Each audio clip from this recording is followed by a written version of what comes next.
Isaiah 33 from the Net Bible.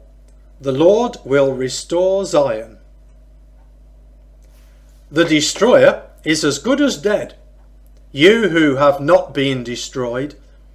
The deceitful one is as good as dead, the one whom others have not deceived. When you are through destroying, you will be destroyed. When you finish deceiving, others will deceive you. Lord, be merciful to us. We wait for you. Give us strength each morning. Deliver us when distress comes. The nations run away when they hear a loud noise. The nations scatter when you spring into action. Your plunder disappears as if locusts were eating it. They swarm over it like locusts. The Lord is exalted. Indeed, he lives in heaven. He fills Zion with justice and fairness. He is your constant source of stability. He abundantly provides safety and great wisdom. He gives all this to those who fear him. Look, ambassadors cry out in the streets. Messengers sent to make peace weep bitterly. Highways are empty. There are no travellers. Treaties are broken. Witnesses are despised. Human life is treated with disrespect.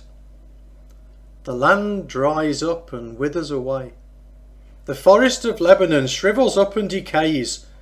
Sharon is like the desert. Bashan and Carmel are parched. Now I will rise up, says the Lord. Now I will exalt myself. Now I will magnify myself. You conceive straw. You give birth to chaff. Your breath is a fire that destroys you. The nations will be burned to ashes, like thorn bushes that have been cut down. They will be set on fire. You who are far away, listen to what I have done. You who are close by, recognize my strength. Sinners are afraid in Zion. Panic grips the godless. They say, who among us can coexist with destructive fire? Who among us can coexist with unquenchable fire? The one who lives uprightly and speaks honestly, the one who refuses to profit from oppressive measures and rejects a bribe, the one who does not plot violent crimes and does not seek to harm others. This is the person who will live in a secure place. He will find safety in the rocky mountain strongholds. He will have food and a constant supply of water. You will see a king in his splendour. You will see a wide land. Your mind will recall the terror you experienced, and you will ask yourselves, where is the scribe? Where is the one who weighs the money? Where is the one who counts the towers? You will no longer see a defiant people whose language you do not comprehend, whose derisive speech you do not understand. Look at Zion, the city where we hold religious festivals. You will see Jerusalem, a peaceful settlement, a tent that stays put. Its stakes will never be pulled up. None of its ropes will snap in two.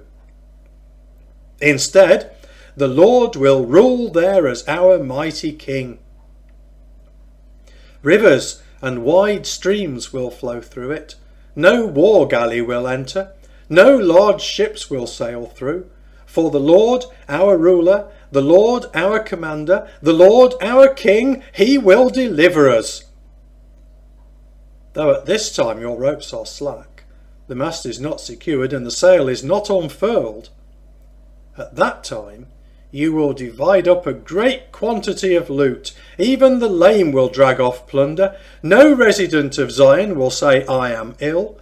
The people who live there will have their sin forgiven.